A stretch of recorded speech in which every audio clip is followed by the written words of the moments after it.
Dobro, danas imаше nastan na Skopskoj ploštad se sobra grupa луѓе, неколку стотици, кои протестира против тоа да се изгради црква на плоштадот. Сите легални процедури за изградба на црква се поминати и се очекува да почне нејзината реализација. Но, група луѓе мисли поинаку и денес тие го остваря своето право, мислењето да го кажат.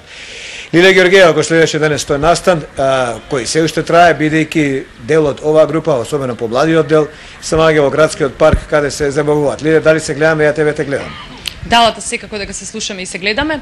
Како што веќе најави, под мотото Слободно Скопје, плоштад Слобода, околу 300 скопјани во организација на 30 невладени организации поддржани од граѓанскиот сектор, денеска се собраа на градскиот плоштад за да, како што најавија, го изразат своето право на мирен протест и на слободен говор.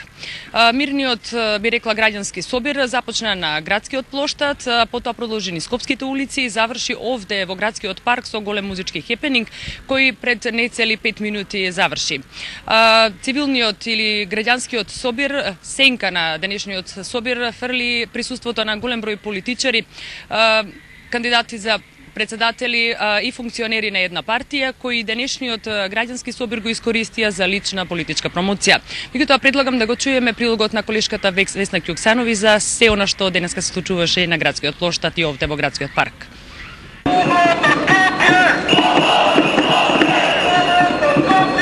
Со свирежи и тропање на канти за зачувување на правото на мислење, правото на слободен собир и протест. Се случи и тоа, протест без контрапротест. Околу 300 демонстранти мирно на градскиот плоштад си ги побараа своите права.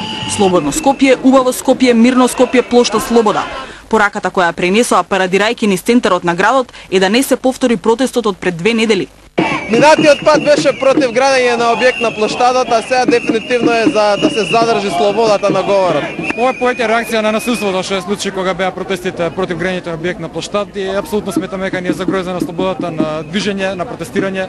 Немаме што друго да правиме освен да свириме и да тропаме на кантите. Е крајно време да почнеме да ја практикуваме демократијата. Тоа што денес нема фаланги кои што ќе не газат, само покажува дека таа црна сила е артикулирана и дека учи од своите грешки.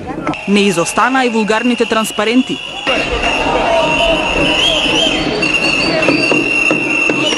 На собирот од неколку стотици луѓе половината беа возрастни лица. И за жал ниту овој собир политичарите не го оставија да помине како спонтан граѓански собир, туку повторно сакаа да го искористат за сопствена партиска и политичка промоција. Ние ще ги поддржувам од се срце. Собраната група од плоштадот се упати кон градскиот парк, поминувајќи патем крај владата. Акцијата ја покренуваат над 30 невладени организации, претежно под покровителство на Сорос фондацијата за отворено општество, предводена од екс-функционерот на СДСМ Владимир Милчин, кој лично беше присутен како денеска, така и на минатиот собир на 28 март. Иле Фрчковски ги вратил на очарите, почнал да збори несериозни работи, личи веќе на себе. Многу политичари видовме на плоштадот, речиси повеќе од студенти, сите од една партија од СДСМ, дали тоа даде боја на овој настан?